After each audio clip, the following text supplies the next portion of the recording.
Kalau menang berarti 6 Big. Iya, Poinnya 6. Nah, tinggal nanti lawan Vietnam. Tanggal 7 di saya dengar di Gelora Bung Karno ya. Iya. Nah, kalau itu nanti menang berarti peluang kita lolos sudah Lebih terbuka lagi. Selamat datang di channel YouTube Coach Mama Zain Al Haddad. Jangan lupa subscribe, like, and share.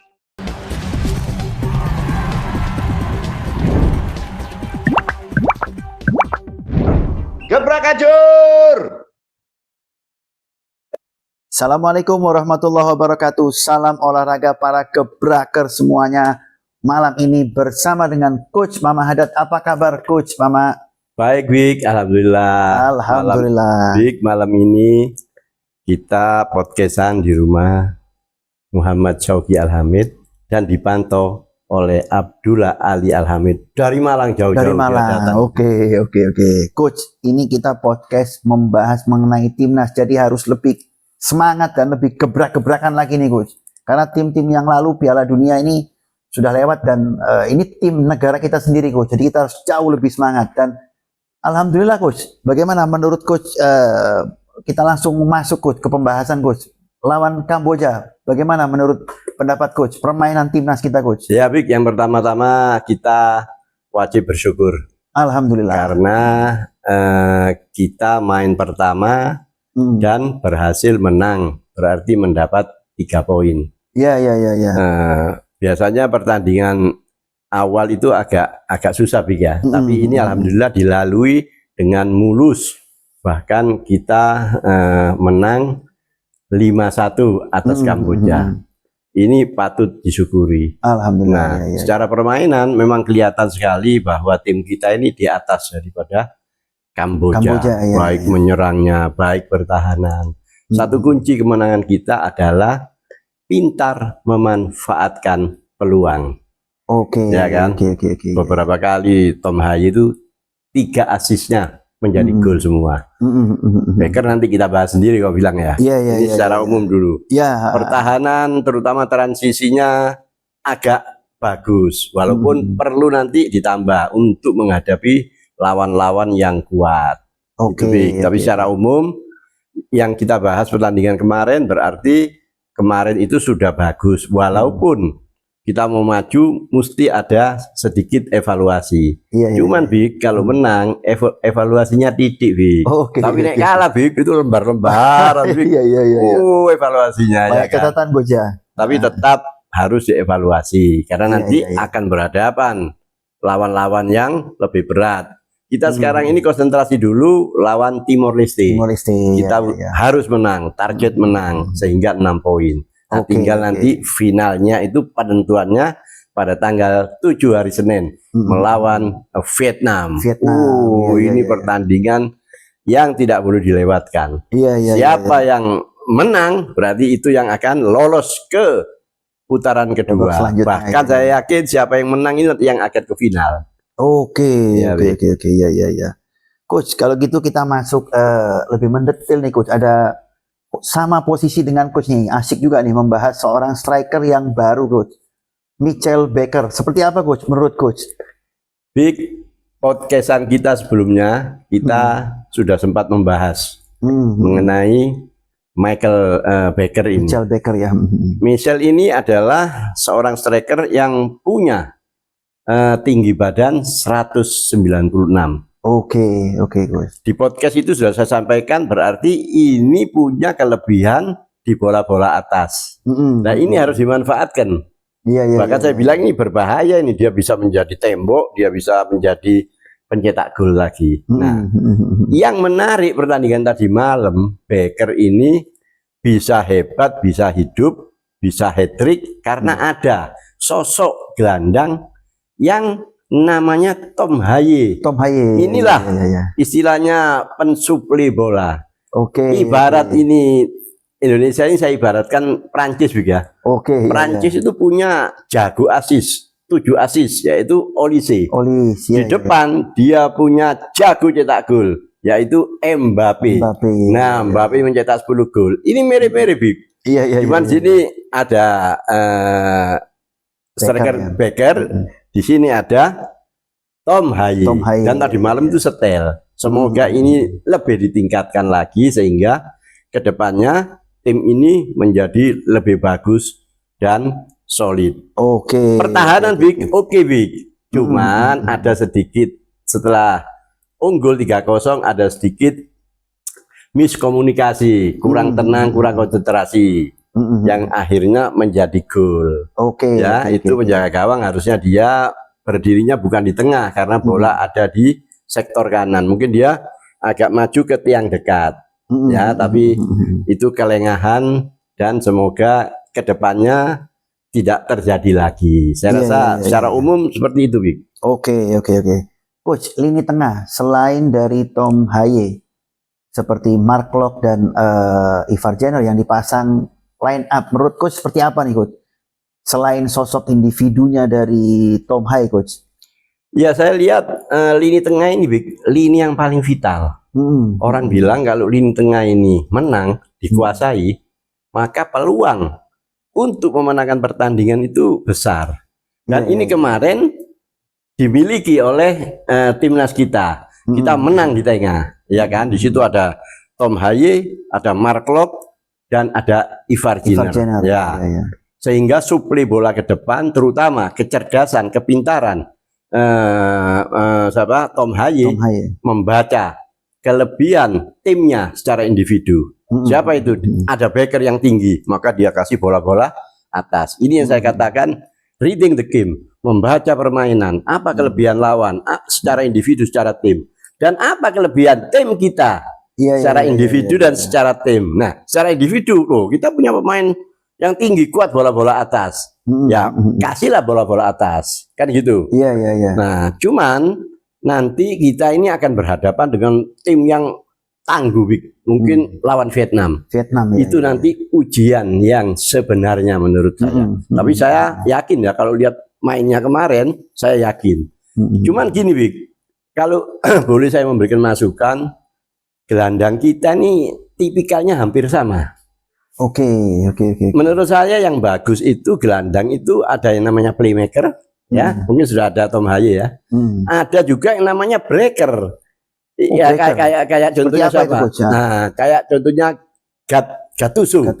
Nah, dia tugasnya breaker itu merusak, mengganggu supaya bola yang tidak bisa masuk ke lini pertahanan kita. Karena kemarin saya melihat sempat Kamboja ini yang levelnya di bawah kita sempat merepotkan pertahanan kita. Jadi perlu adanya seorang breaker atau walker. Kalau walker pekerja keras yang napasnya napas kuda kan. Nah, kalau Indonesia menyiapkan gelandang yang saya bilang ini makin istimewa. Itu menurut saya pertahanan berlapis ya, Coach ya. Ini ada peran dari lini tengah yang justru sebagai membantu defense, artinya playmaker dari lawan diganggu, arah bola diganggu, semuanya di stop gitu, Coach. Nah, ini dicontohkan ketika Prancis lawan Spanyol. Prancis ini punya Olise, jago asis. Wah, itu memanjakan Mbappe, memanjakan Dembele. Tapi ketika lawan Spanyol, Spanyol pinter. Lini tengah dimatikan, terutama suplai dari Olise ke Mbappe dimatikan. Akhirnya kelihatan bodoh Prancis ini dan akhirnya kalah. Nah, itu Bik, kita harus ada satu yang punya tipikal breaker seperti itu untuk memutus serangan ke depan. Saya rasa seperti itu, Bik. Tapi secara umum tim kita sudah bagus dan kita bersyukur. Itu, Bik. Tapi tetap harus ada peningkatan. Ya, itu, Bik. Coach, yang ini saya tanyakan, Coach, sebenarnya menurut saya Baker nih sebenarnya berharap ada bola-bola bukan hanya dari bola lambung, Coach. Seperti terobosan, terupas dan lain-lain. Dia tuh posisinya tuh di antara para para back lawan, berharap ada bola-bola yang sifatnya tuh adu sprint atau dilempar ke area belakang dari pertahanan lawan yang nantinya dia akan adu lari sama striker. Cuman kemarin nih selalu bola nggak ada terupas ke sana, Coach, selalu ke samping lagi gitu, Coach, ke area sayap lagi. Apakah emang titik lemah dari Kamboja seperti itu atau gimana menurut Coach ya? Jadi gini, Bik, kalau saya melihat ya, Kamboja ini terlalu percaya diri. Kan dia sumbar sebelum pertandingan akan mengalahkan Indonesia. Akhirnya apa? Dia mengambil pressure di sepertiga daerah penyerangan. Berarti sepertiga daerah pertahanan Indonesia. Mereka percaya diri, ngepres di situ. Nah, begitu kalah bola dia lupa kalau dia meninggalkan space di belakang karena pemainnya pada naik semua. Nah, kalau yang kau tanyakan tadi, Becker ini kan baru berkumpul, Bik. Baru berkumpul. Nah, mungkin karena ini pressure, dia pressure di daerah pertahanan Indonesia, ada space di situ. Maka bola dikirim ke daerah sayap. Karena backnya udah pada naik. Itu yang pertama. Yang kedua, mungkin pandangan. Pengumpan ini tertutup oleh lawan atau terhalang oleh apa, sehingga dia melihat melempar bola di sayap. Akhirnya dari sayap di crossing. Akhirnya Becker juga mencetak gol. Mungkin dari sisi kita lihat dari kamera, mungkin sepertinya wah ini kayak kok nggak diumpan ini. Nah, Becker mungkin sudah ancang-ancang mau adu sprint ya. Dan kita tapi di sisi ini tertutup gitu. Nah, kita baru satu kali melihat Becker main. Jadi kita juga belum tahu persis apa sih kelebihannya Becker selain bola-bola atas. Karena nanti menurut saya ini ya, menurut pengalaman saya sebagai pelatih, nanti kalau lawan-lawan yang kuat seperti Vietnam, yakin saya Becker itu akan dimatikan. Pasti pensuplai bolanya, misalnya Tom Haye juga akan dimatikan. Seperti Prancis dimatikan oleh Spanyol. Nah, ini harus ada plan A, plan B. Bagaimana kalau Becker dimatikan? Ya kan? Apa plan B-nya? Nah, karena apa? Lini tengah ini kunci, ya kan? Mungkin kita nggak tahu Becker ini punya kelebihan lain misalnya, karena kita baru sekali melihat. Tapi kelihatannya dia ini tipikal striker, selain finisher yang bagus, tapi dia punya daya dobrak, kelihatannya dia ini mau lari. Coach. Kerja keras juga, Coach. Berani mau ngepres, lari kencang. Nah, kita kan baru sekali lihat, jadi nggak tahu persis. Tipikalnya saya lihat seperti itu. Ya itu tentu pelatih sudah tahu itu, Bik. Saya rasa seperti itu, Bik. Oke. Kita coba evaluasi sedikit, Coach, dari sisi Coach. Seperti apa, Coach? Kita bicara mungkin dari lini pertahanan dulu, Coach. Menurut Coach, kita sempat kebobolan dan sempat kedodoran juga, Coach, meladeni dari ada beberapa momen nih sama Kamboja kemarin. Menurut Coach, evaluasi apa yang harus diambil pelajaran dan harus dibenahi untuk lini pertahanan Ridho, CS dan kawan-kawan ini, Coach? Gimana, Coach? Iya, Bik. Saya ngelihat kemarin Kamboja ini sempat merepotkan lini pertahanan kita. Beberapa kali dia masuk ke kotak penalti. Hanya sayang karena kurang tenang, terburu-buru, dan mungkin kurang berpengalaman sehingga tidak banyak menjadi gol. Hanya satu yang terjadi, itu pun karena miskomunikasi. Jadi saya melihat organisasi di belakang ini kurang kurang kompak. Nah, itu memang gini, Bik. Pertahanan itu ada dua, Bik. Satu man to man marking, ada yang zone marking. Nah, dijelaskan lebih mendetail, Coach. Perbedaannya apa dari masing-masing skema tadi, Coach? Nah, kalau kau tanya perbedaannya, tak jawab. Man to man marking itu, Bik, artinya penjagaan 1 lawan 1. Pelatih cuma tinggal menginstruksikan, ikuti dia, misalnya nomor 10, ikuti kemana dia pergi, kamu ikut. Itu man to man marking. Nah, man to man marking ini ada kelebihan dan kelemahan.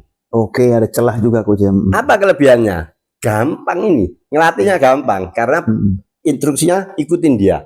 Ke kanan ikut, keturun ke bawah ikut. Kalau zaman kita dulu dilatih itu kalau perlu dia ke kamar mandi kamu ikut.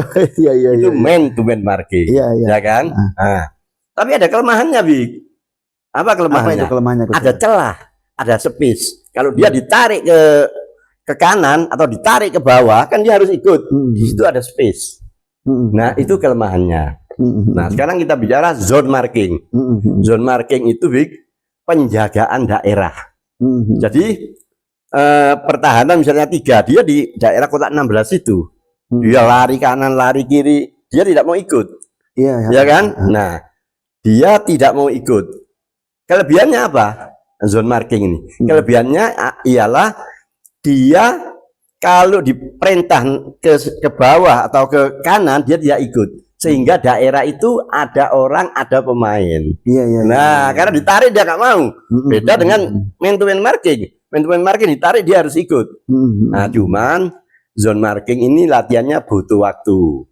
Karena nanti ada striker yang larinya silang begini, ini perlu ada latihan-latihan khusus. Kalau man to man marking, enggak perlu terlalu banyak latihan, tinggal kamu ikut ke sana, kamu ikut ke sini. Nah, saya rasa mungkin seperti itu. Jadi sedikit ada miskomunikasi. Ini yang perlu diperbaiki. Karena ini kan evaluasi untuk ke depan, untuk lebih maju, Karena lawan-lawan nanti bukan Kamboja lagi, nanti mungkin ada Vietnam, ada Thailand, itu, Tapi secara umum kita acungi jempol.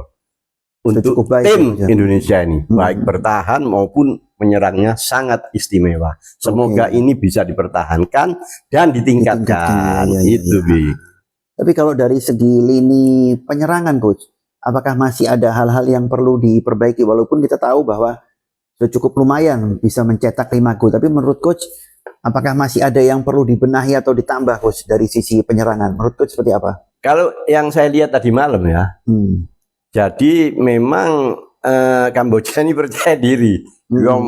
Awal-awal tuh dia ngepres duluan, maju. Sehingga berani keluar ketika kebobolan 3, dia mulai sadar, dia mulai bertahan.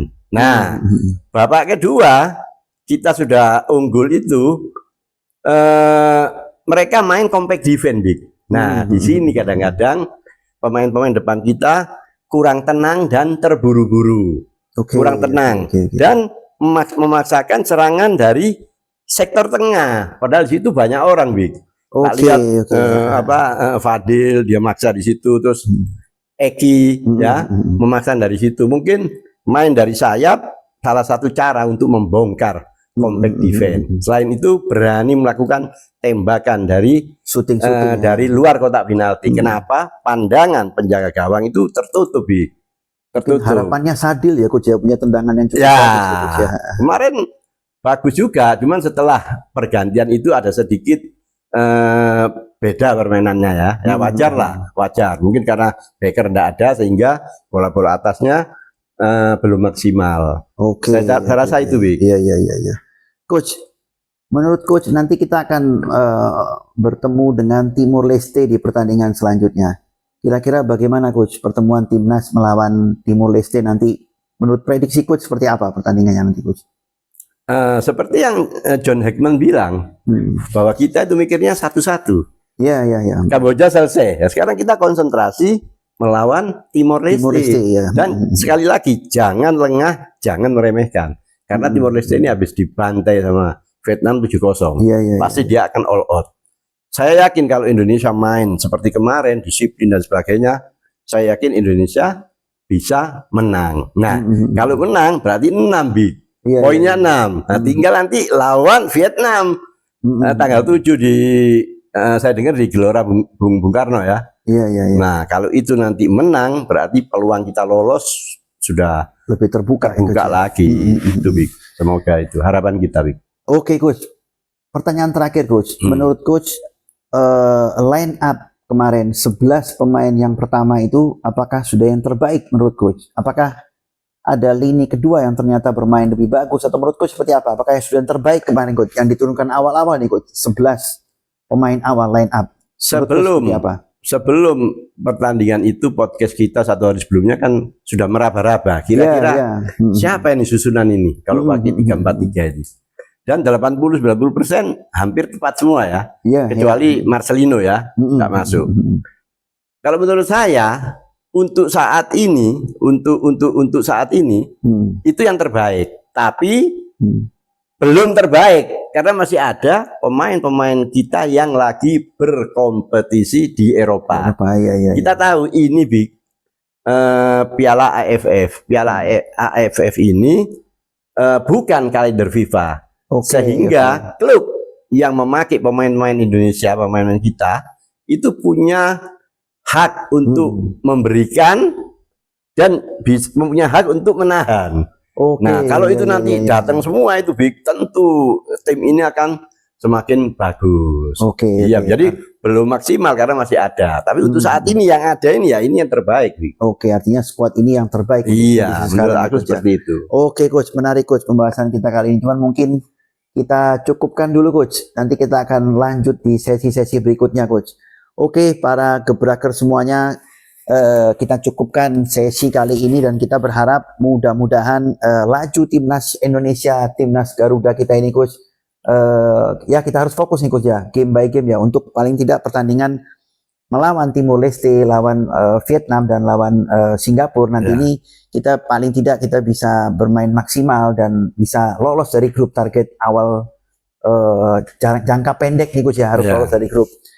Oke, terima kasih banyak para gebraker semuanya. Jangan lupa subscribe, like, comment, and share untuk mendukung channel kita dalam mendampingi timnas Indonesia mengikuti Piala AFF.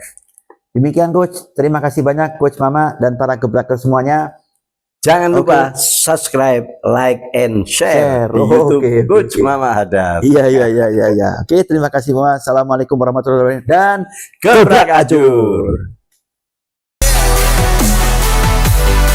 Terima kasih para pemirsa. Sehat selalu dan gebrak ajur.